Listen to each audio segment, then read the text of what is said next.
there's a very interesting movement and that is pressurising government to free up data, and it could be any kind of data. It could be data to do with the location of things in your city. In Birmingham, there's lots of data about the location of lampposts and location of dustbins and all kinds of interesting, seemingly very boring data. But there's a lot of active citizens who understand how to visualize that data, who could make really exciting resources out of that data. So I think what we're seeing in the UK is that a national government understand that this is valuable and that you should free it up and see what's created out of it. And at a local level, that's proving a bit more difficult, but it's not impossible. But I'll give you an interesting example. The government freed up a set of data about things that were happening in local areas, and this is a very boring spreadsheet or database, and one company went out and produced newspapers from it. So they found a way of taking that data, making graphs and visualizations of it, and then produced a newspaper. And they argue that you could have a newspaper for every zip code, postcode in a city. So this newspaper might only be printed for 20 people, but the data allows you to do that. So it was this interesting collision between new media, this raw data, actually producing something for old media.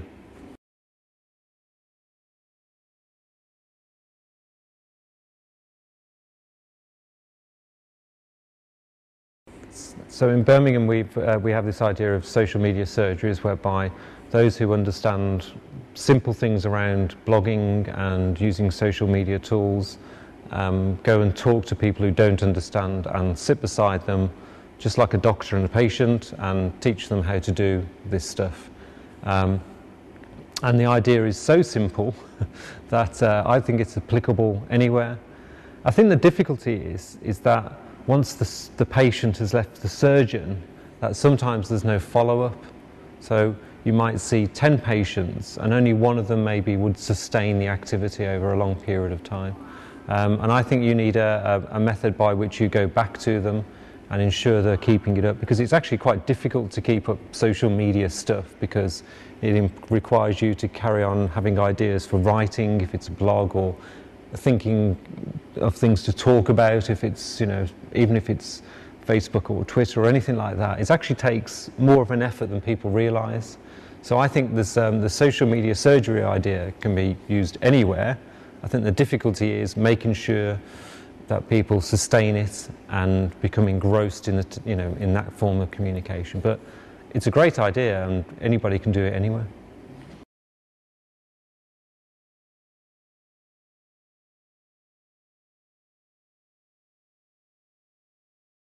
I talked about a tension between people in companies whose job it is to produce websites and to produce multimedia things, and those in the social media community who see themselves as activists and who see themselves giving away knowledge for the greater good.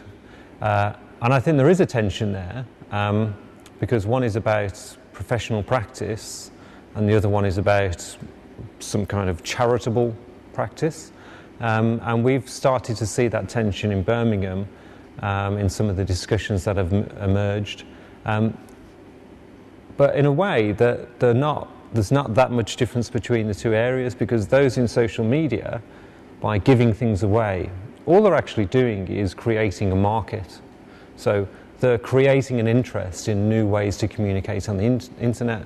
So they know that they can give away that much and they'll get that much business. So there's an understanding that they're creating an appetite for this way of working. And it's like a lot of things. If you're, if you give something free, then people come back next time and pay for it. So I think they're both commercially minded sets of people. But at the moment, there's some fascinating tensions and discussions about what's the right way to operate commercially in this area.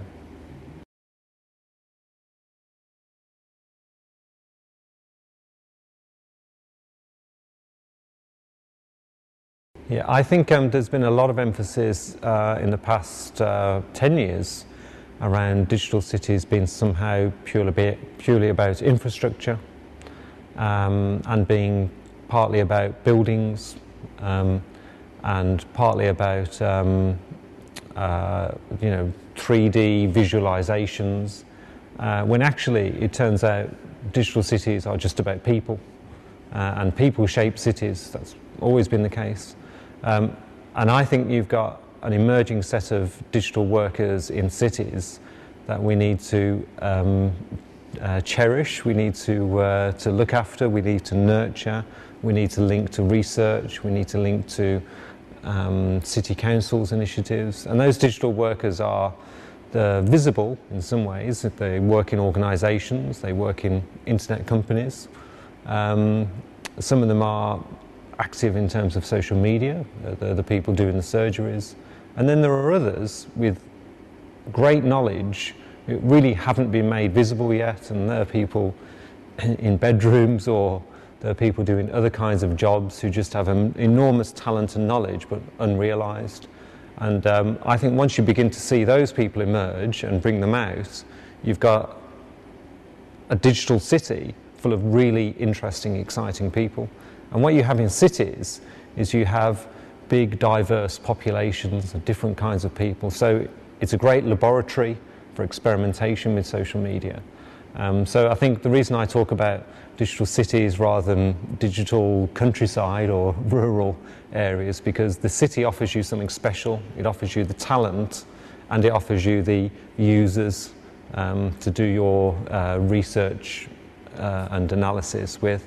But I think the emphasis looking forward is just about people. It's about the crowd. It's about making that, understanding people as a resource.